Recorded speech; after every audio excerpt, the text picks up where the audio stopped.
პროტესტი გაგრძელდება სხვადასხვა ფორმით, სხვადასხვა სახით, მანამ სანამ თვალს არ გაუსწორდება ერთი თვალი ოლიგარქის, მეორე თვალი საზოგადოების. აბსოლუტური უმრავლესობის საზოგადოების, მთელი პოლიტიკური ოპოზიციური სპექტრის და არასამთავრობო ორგანიზაციების ასევე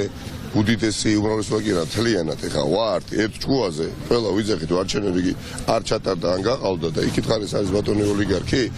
და ეს დაპირისპირება კი ბატონო დაპირისპირება დიდხანს ვერ გაგრძელდება და თუ გაგრძელდება აუცილებლად გაგრძელდება მარცხით რეჟიმის სანამ არ ჩაინიშნება ახალი არჩევნები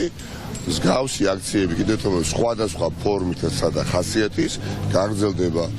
საერთაშორისო რეზონანსი სულ უფრო და უფრო მაღალი იქნება ამ აქციების მიმართ და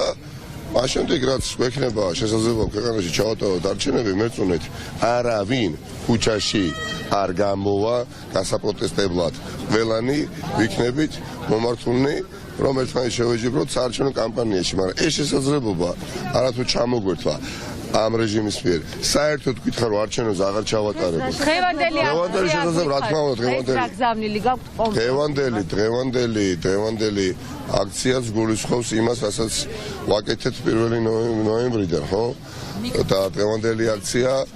დღევანდელი აქცია განსაკუთრებით მნიშვნელოვანია იმ თვალსაზრისით, რომ უდიდესი ნაწილი საერთაშორისო მედიისა იმყოფება თბილისში და ბუნებრივია ეს აადვილებს ცხოვრებას და ამ აქციებისა იმ თვალსაზრისით რომ საერთაშორისო დონეზე შენი ხმა უფრო მკაფიოდ ისმის. გავიმეორებ ეხლა სადამდე გაგრძელდება აქციები სხვადასხვა ხასიათისა და სხვადასხვა შინაარსისა სანამ აი თვალს არ გაუსწორდება